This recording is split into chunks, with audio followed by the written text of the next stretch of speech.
Welcome to the FI Investors Podcast, helping you achieve financial independence through real estate investing, one episode at a time. We talk about personal finance, mindset, and real estate investing. Whether you're a rookie or looking to scale your portfolio, we're here to provide you with the tactics and actionable steps to achieve your goals. Here are your hosts, Diego Corzo and Ward Mahoney.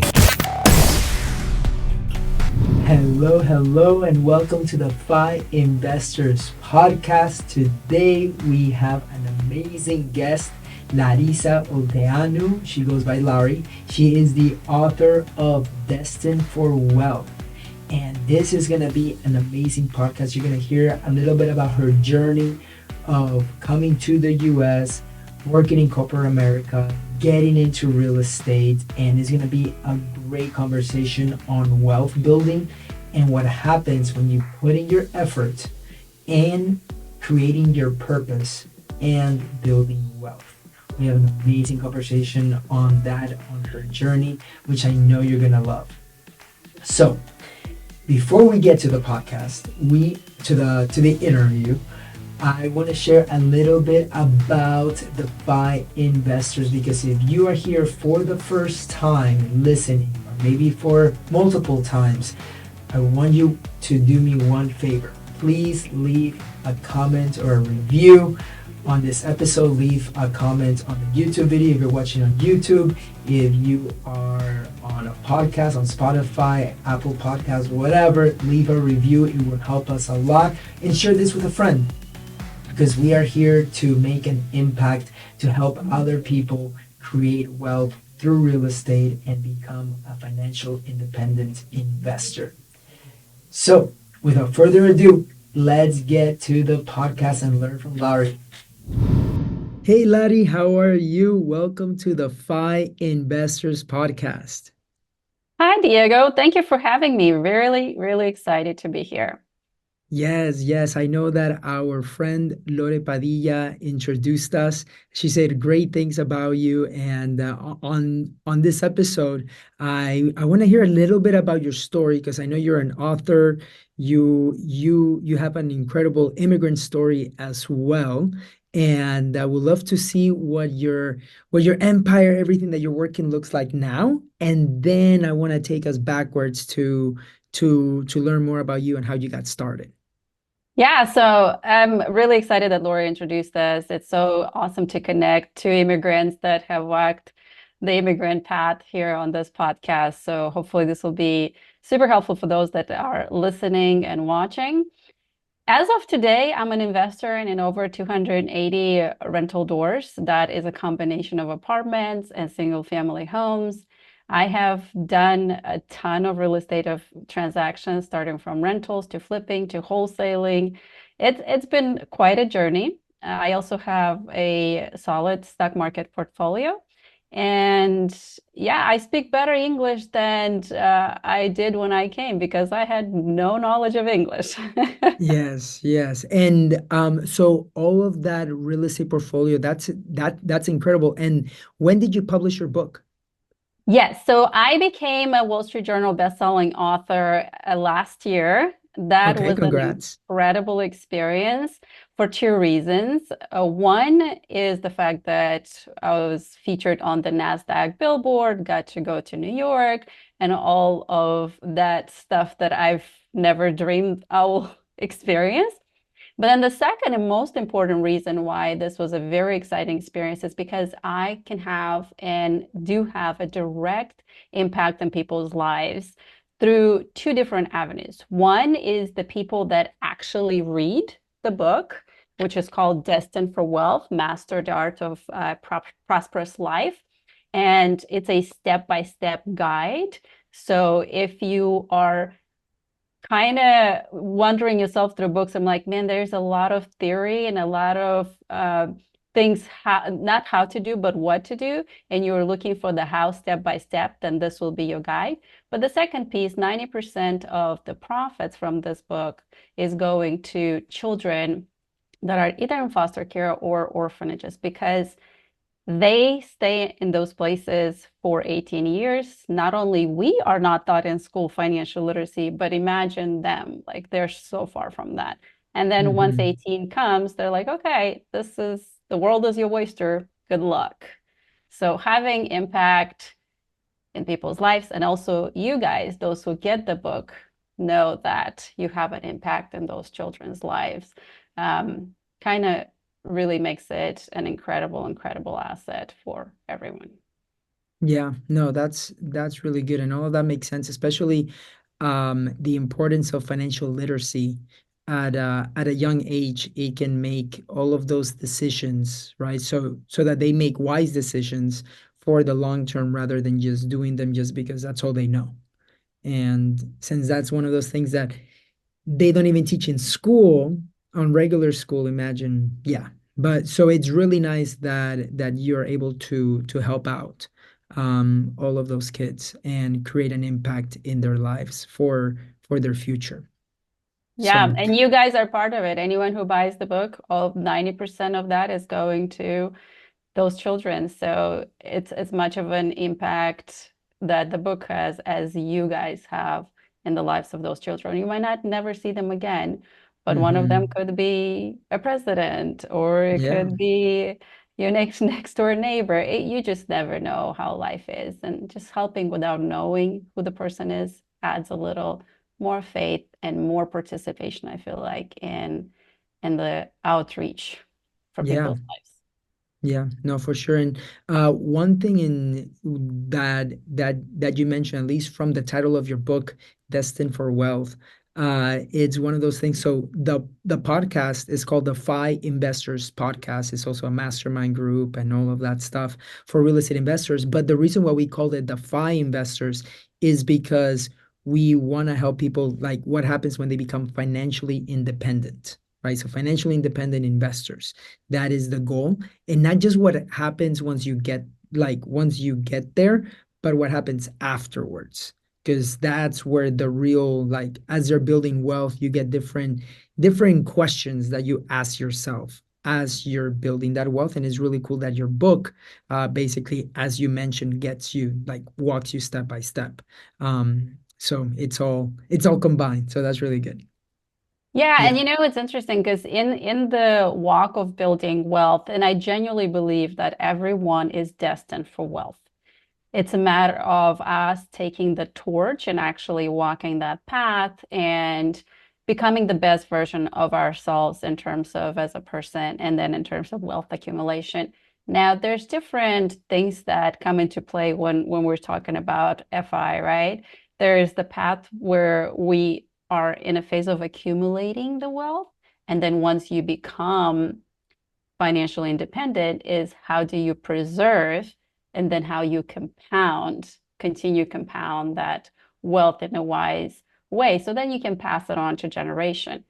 Something that we sometimes not focus enough on is how do we pass on the wealth knowledge along with the wealth itself?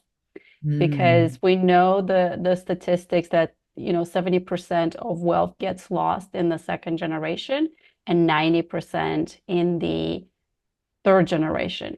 So yes. and that's why the importance of financial literacy comes into place, because if we focus on passing on how did we build that wealth, what are the avenues that we learn to preserve it and compound it, so that no matter if we pass it a big amount or maybe slightly less amount, our generations after us know how to multiply it and continue passing it on.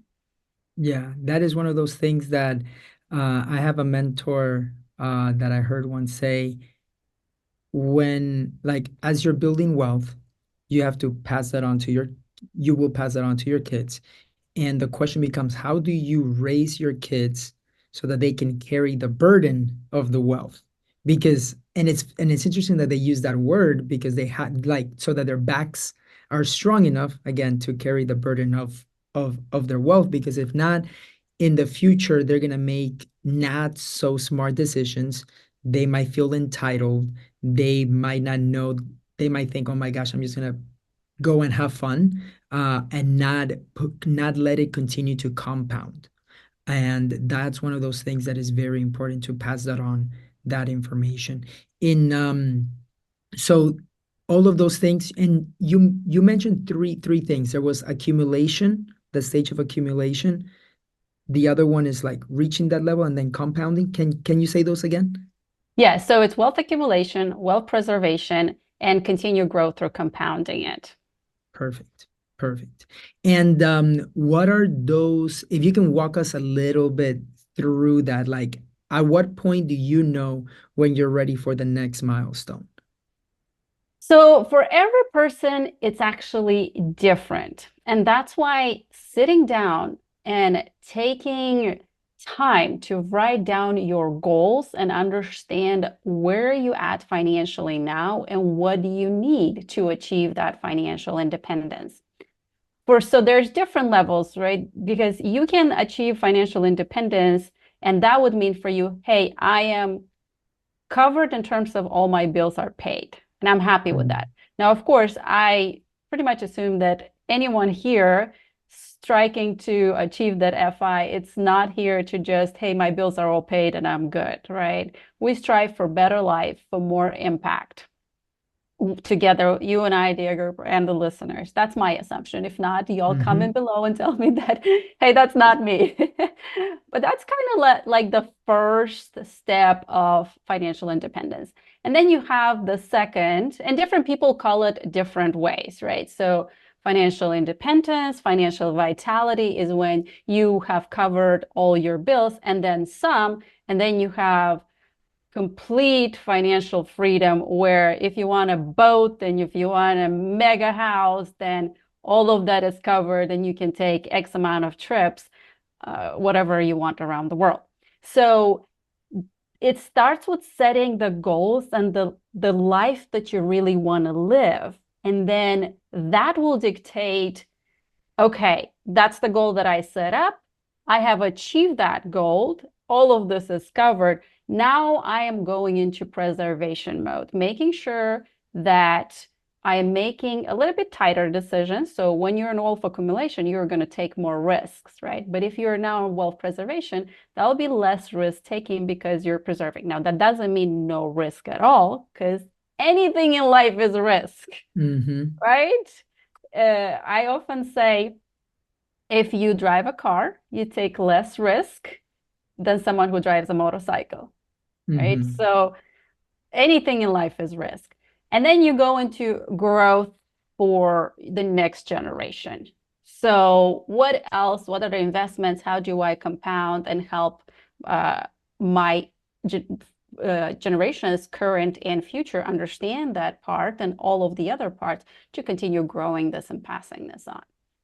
Exactly. Now, question here, because in the part of accumulation, one can set goals, right? And be like, okay, I'm gonna get to, as an example, like $1 million, right? Or yeah, let's say $1 million. What what can people do so that they don't say, hey, well, I reach $1 million. Let me just go for the 1.2. Why not? And then they move the goalpost again and again and again. What do you say to those people that are just moving the goalpost, and then even though they set those goals, but they're doing it more for just to do it, not aware of that they set their goals for a specific reason? So first and foremost, when we set goals, and in general, wealth and finances, there are checkpoints, right? Every year we go through checkpoints, every middle of the year, even every quarter, kind of figure it out. Are we on track? We're not on track. What do we need to adjust in our course? However, this is the time also to rethink your goals and the power of why. Why are you actually doing what you're doing? And asking yourself that and forcing yourself to go beyond the first why.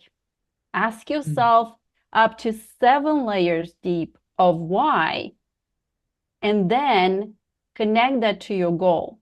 Because you're right, Diego, many of us go through the motion of, I got the number because I enjoyed the game, which we all do. We get that dopamine, the adrenaline of, I want another goal. And is that really what is satisfactory in your life? Now, we all strive for more, but more doesn't necessarily mean in the dollar form. More can it mean in the time form, in family more, in impact, dedicating your life to help others. So questioning yourself, that's why personal development becomes the lifelong goal, period, to understand really what are you after in life, and then use the funds as a tool Mm. to propel you to there and support you in that journey. Yeah, so seeing more money as a tool rather than just a destination. Exactly. Yeah, I like that. I like that. Now, Ultimately, it's what do I need to do to become the best version of myself? And the mhm, funds are the supporting tool to do that. Best version of yourself for you, best version of yourself for your family, for your friends, for those are immediate and more large around you, and more for your impact, more for God. mhm, yeah. Now, of course, as you've been able to build wealth, right? You've said what you have achieved of having, I believe you said over 200 doors Mhm. in real estate, and I want to get to that. But first, I know that you came here to the US when you were a kid. Would you be able to share a little bit on your journey, just so that people don't know, well, she probably came from all this wealth and lucky for her and all this other stuff. Can you take us back to who Larry was when she came to the US? Yeah, absolutely. So I wish I would have the story of, hey, I came to US, got married, my husband bought me a boat and put me in a mansion and everything was cool, Like that would have been way easier for me. Exactly. I bet. I bet. But it was actually a little more useful to me the way it happened. So I came to US when I was 21. And I came through a program that allows students in my country to come to US and kind of visit and explore the country with the money that you made from visiting, because it was like a work and visa, and then go back after 3 months. Hmm. And I didn't know English. I worked that summer and then I didn't have any friends or family or anything like that. So purely landed on the land of opportunity and took it from there.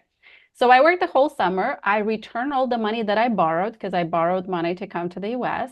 And then I was left with about $300. But then Hurricane I came and I was here in Texas, Houston, Texas. And then I had to evacuate. So by the time my flight came around to leave, I have spent the money on going to Dallas and all the accommodation, stuff like that. So I was left with $20. And no, again, no friends, no English, none of that stuff that you would think will be very helpful.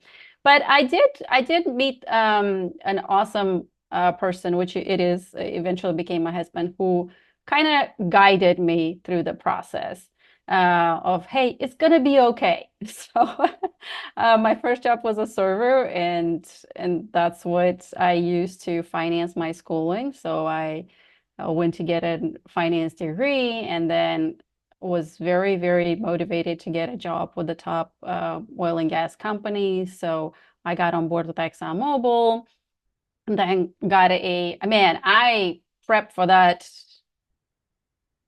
to get in, like, I don't know, I probably did another degree Oh in like a man, I span of bet. short time just to get on board with them because it was a grueling process. But yeah, then while with them, I always knew that I wanted to do real estate. And Hmm. I talk about this in the book a little bit, but basically, if you think of us humans, if anything happens, there's only a few things that we really need, basic human needs, right? Water, food, shelter, and medical things. So shelter would never go away. And I knew that no matter what, that's a stable thing. Before I even knew what investing in real estate is, I just kind of like basic principle. So then I started looking for properties while working because now I had a job that could get me approvals for stuff. And I did join a program that taught me how to do it. And I would, to this day, for everyone listening, I am here to pay for the knowledge. I'm not here to pay for time, painful time to learn it on my own. If I know there's someone out there that knows it, I will pay, get me there in 3 months or whatever the time is instead of me doing it for years. So yeah, that's how Yeah. I got on a path of real estate. Yeah, because from that perspective, it's important to know like when you're paying for time, like when you're paying for the knowledge, sorry, from a coach or a mastermind group or something, a course, you're shortening that gap of the point of where or of how long it can take you because you're going to be making less mistakes. You can learn from other people's experiences, and what may take you 10 years to get on your own, you might be able to get it in 5, or 5 years on your own, and you're able to get it in 2. So that's been that's been one of those things that for me, for example, it has helped. And I see the investing in yourself is one of those things that can return tenfold, and that is those unfair advantages that also compounds in the years to come. And you know, I have to say that I was hesitant because I came from a family where you're supposed to save, you're supposed Hmm. to put every penny together, but investing in yourself was foreign concept. And now that I took that leap of faith the first time I did it, and literally like I signed up for that October, and then beginning of January, I had my first property. And it was a property that cash flow amazingly. I secured like 30K equity right away. I only put like 6K down. I know I wouldn't have not been able to do that 3 months or less than 3 months without knowing anything on my own. Like the Hmm. power of investing is huge. The other thing that I used to not realize that I realize now is you would always pay. It's a question of either you pay with dollars or you pay with time, mistakes, and lost opportunities, Hmm. right? So let's let's take back to that first property. If I would have not paid someone, which right away I got the funds back, and I'm not pushing anyone to buy any program. I'm just talking about my experience. Then 30, like whatever, 2 months, 2 months, 2.5 months later, I would have not had 30K in equity. I would have not had $350 a month in cash flow on my first property, just with $6,000 out of pocket. What would end up happening is I would have lost a year or two of trying to find and make sense of stuff. Hmm. And I would have lost all the other houses, including this one, the opportunity that came after that, because I was in time of let me learn it on my own. Exactly. Exactly. And so tell us a little bit. So you mentioned that property. How was the beginning stages of your real estate portfolio? What strategies did you use? How did you find the deals? What market were you in? So the market was right after 2008. Not, I mean, about 2014, that's when I started. So I, throughout my entire real estate investing, and it's now over a decade, uh, I've always had, even those times, people come to me and say, the market is not good. I'm waiting for when the market is going to get better. There's no deals. Like I'm looking Mhm. on the market right now, there's no deals. I'm looking at off market, there's no deals. Deals cannot be found. What you will always find in life and in real estate, deals are made. And you Mhm. have to take that step to make a deal. What that really means is that the properties are there on the market.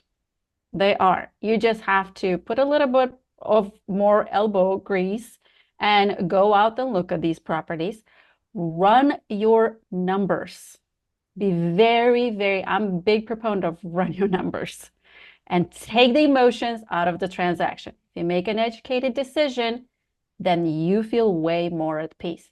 You will not be able to eliminate risk in real estate completely or in life. So just be okay that you are going to take risk. By taking calculated risk, it's what the goal is rather than no risk at all because it's non-existent. And then learning how to look at the numbers to where you can now negotiate certain parts, and there's many moving parts in a deal to make the deal work. Now, of course, if you run your numbers and the deal doesn't work, even with the negotiation strategies, then you don't push for it. You don't get attached to it. There's plenty of other opportunities. It's just knowing which steps to take and when to take to make that deal work. So Diego, to back to how was my strategy back then? My strategy was I do have a job, but I don't have money. So what am I going to do? I'm going to try to find properties that require for me to put little to no money down. What did that mean? Is that I would come after my day of work and I would sit down for 2 hours every night and I'll be searching and searching and running numbers, running numbers, running numbers. That's another part of when you go to someone to teach you how to do these things, implement what they say and put in the work. They're not That's going to do it very for important. you. You have to do it, right? So Yes. that's the strategy that I had. And I use Burr, Okay. private money, do the rehab, refinance into a long-term loan, and then repeat. Yes. Yes. Now, on the private money side, what were your sources where you could go out there and raise that money? Because that sometimes that's one of those things, or what tactics, what tools that you use to be able to go out there to raise that private money? Because I know that some people they might have a good deal, but they're like, okay, what do I do? Where do I go? How do I ask people for money so that they can invest in that deal? Yeah, so if you have a W-2 or if you don't have a W-2, that things have gotten way easier right now. At the time, I was going for hard money and I do hard money now. I do private, like sometimes people come to me with partnerships and I really now at this point I do to help out. But for me, hard money is the easiest thing. And if you have a job or don't have a job, if your stuff like keep your credit good, by the way, that's one thing that you got to make Yes. sure that you do because you get good terms from them. So I would go to hard money and present again, running the numbers. You know now, hey, this is the deal that it's going to make sense. And then you apply, they will close, hard money will close 7 to 10 days. And that's another important thing whenever it comes to negotiation, because now you can put an offer with those things considered, and people are more likely to accept it because they know they will get their money in 7 to 10 days. And I had spoken to hard money lenders before I found the house. So I kind of gave them a call and say, hey, I'm looking for a house. That's where I'm at. Like my credit is at this. I am earning this much. I don't have that much cash. I'm looking for deals that I wouldn't have to put that much cash. What types of terms are you offering? So I had at least 3 hard money lenders that I knew on my spreadsheet, that's what they would offer. There's a hesitation with hard money that people would have because they charge high interests, right? It's like, Hmm. oh my gosh, it's like 12, 13%. think of always win-win. If a lender charges 13% and your numbers make sense and you're staying on top of your things, you only need that for a short period of time. If you refi it out, you're good. Back to the lower interest rates. It's again a tool that is used at the right time in the right place. And this tool Yes. has been phenomenal for me ever since I started. You could go to friends and family and say, I'll pay X amount. Would you finance this? Or I'll share with you X amount of profit. That's another option. But I didn't have that many friends and family, like I said, because I came with nothing. So I just like, okay, what's my next option? Hard money. Good. That's it. Yeah. Yeah, no, but it's really good that you didn't give up, that you always look for a solution. And at that point, I always say whether it's partners or like that lender, right? You may not have been able to have the money, but you found the time and you put in that time to get the knowledge in the market, that expertise, so that you can leverage the money of other people. And A that is hundred very, percent. very important. Yeah, and I'm so glad that you're mentioning the not giving up part because anytime we're faced with a problem, we have to ask ourselves different questions. Instead of getting stuck or why is this happening to me or this might not work, the most important question is how can I make this happen? And Yes. then you allow your brain to start thinking through how can you make it happen rather than this is not going to work and you just stopped your brain from even thinking of a solution. Yes, and that is one of those things. One thing that I learned while going to Tony Robbins events, investing in myself in personal development, right? He has one of those things of the power of questions, as you mentioned. And instead of asking yourself, why is this happening to me? You can ask yourself, why is this happening for me? Mhm. So it's like, okay, why is this happening for me? And then how can I make this work? Right? Like the how can you make this work is more, you're looking for options rather than, oh, why me? And then you become the victim. 100%. Yeah. Yes, yes. It's cool that we have very similar mindsets on on how to tackle different situations that we're faced with, right? And I feel like by asking yourself the right questions, you will come up with so many different solutions, so many different answers than the people that don't ask themselves the right questions. Yeah. 100%. And I would not say that the ride was all sunshine and rainbow. Of There were course. difficult moments, and I did want to give up. I did. I mean, the path is just roadblocks. But having those questions in mind and asking yourself, like I said, why is it happening for me? It's what did I learn? Why am I in this situation? What are the learnings that I need to take? And what is God prepping me for? Because I believe that the bigger your obstacle it is, the greater your future is. Because if you're Exactly. staying safe and you're not getting through those big obstacles, you're staying in the comfort zone. And comfort zone means no development, no skill acquisition. But if you're hit with those big waves in life, you're now becoming stronger, wiser, and better for the bigger future that you're destined to go to. Yes, I agree 100%, 100% on that. Now, as part of, I know that part of your story too of your journey here in the States, as you mentioned earlier, was working in corporate America, but you also left corporate America. Can you share a little bit as to like what got you to leave corporate America and what was that experience transitioning from working there to now being a real estate investor full time?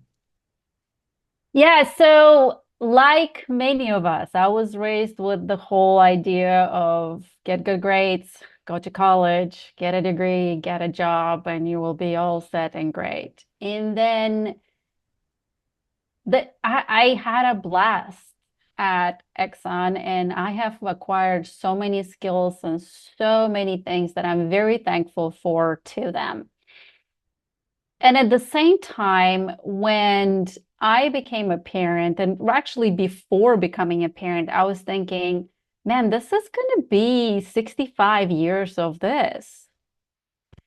And one of the inflection points was when I went to Italy for vacation, and I saw this very frail couple barely walking the streets of Amalfi Coast. And Amalfi Coast, if y'all have been to Italy or any hilly place, right, you have to go up and down, up and down. And this sweet elderly couple was barely walking through these hills and kind of trying to help each other. And I looked at them and I'm like, oh my gosh, that's how am I going to be at 65? Like, I'm going to be working for 65 years, and then after that, I'm going to go travel and I will barely be able to enjoy it. And then the other thing is, while I'm doing this, can I really be a present parent in my children's life when I am absent most of their day and I come home and only spend like 2 hours before bedtime? So that's when I was like, okay, it's great what I'm having. I'm moving the corporate ladder, like I was doing great there. But the goal and the vision was shifting. And I needed to reassess, what did I really want it? How did I want the life to look like? And when I finally made the decision to leave, it was one of the hardest decisions for me because I had two small kids. And that meant, yes, I do have the real estate, but again, the mindset was like, well, there's no for sure paycheck, right? But understanding that I cannot put my faith in the paycheck. At any given point in time, they can say, we're cutting jobs, or the company is dissolving this department or that business or that project, whatever. And I am putting my life in someone else's hands. So Yes. taking responsibility and putting your life in your own hands is what I viewed that. Exactly. Exactly. And I feel like not being dependent just on one paycheck, but having those multiple streams of income, that is one of those things that you want to get to the point where if you don't want to quit your job, that is great. You don't have to quit your job. You want to have the option to work, not that you have to go to work. Because when you do that, you're in a situation where you're there because you love it, not because like, oh my gosh, I really need this paycheck. And if I don't get this paycheck, then I can do these certain things. But then it's just a different dynamic at work because you're like, hey, look, I don't even need this. If when I'm ready, if something happens, I know that I can leave and I'll be okay. But you become very valuable, like at your job, but also outside of your job, as one can build wealth through real estate, getting passive income, multiple streams of income. That is true. 100%. And I say, no matter if you love or not love, either way, you have to have other streams of income.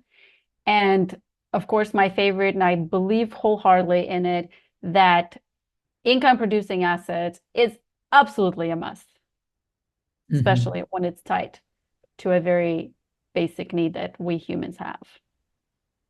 For sure. For sure. So, Larry, thank you so much for sharing all of this information. I feel like sharing your journey is in helping people be aware that they're destined for wealth, right? I really love the name of your book, and being able to share your story to create an impact. Grow, of course, your real estate portfolio and everything, but it's more about sharing on that journey. Where can people get the book, learn more about you, reach out if they have questions? Where can people reach out? Yes, so we have something special for you guys as Diego listeners and those that watch this. If you go to www.unshakablewealth.com, and unshakable will be KA, a lot of times we put the E there, in this case, no E, so unshakablewealth.com www.anshakable.com/Diego. We have a completely free course that is for anyone, either they're in their beginning FI journey or in advanced FI journey. Those lessons cover and will help you in your stages, no matter where you're at. So again, that's www.anshakablewealth.com/Diego. The book, y'all can purchase it on Amazon. It's available in Kindle format, hardcover, softcover, and also there's an audiobook there as well. Or if you want some extra goodies, you can go to www.anshakablewealth.com/ebook. And we have a wealth toolkit and other stuff that you guys will get if you decide to get the book directly from the website rather than Amazon. But either way, the goal is to get it in your hands and help you on your journey with the free course and with the book. And Diego, awesome. Thank you so much for having me. Of course. Had a great time. And thank you Yes. guys for being here, for listening, and for really taking that life that you were blessed with and moving it towards the vision that you have, and in this world that we all kind of work together and walk together. Lari, well, thank you very much. I know the audience are going to reach out to you, get the book, because this is some amazing, amazing content. So thank you very much for sharing all of your knowledge, and look forward to staying in touch. Take care. Thank you. You too. Thank you for listening to the FI Investors Podcast. Make sure you subscribe so you don't miss any future episodes. And share this with a fellow real estate investor who you think would find value in what we do. Until next time.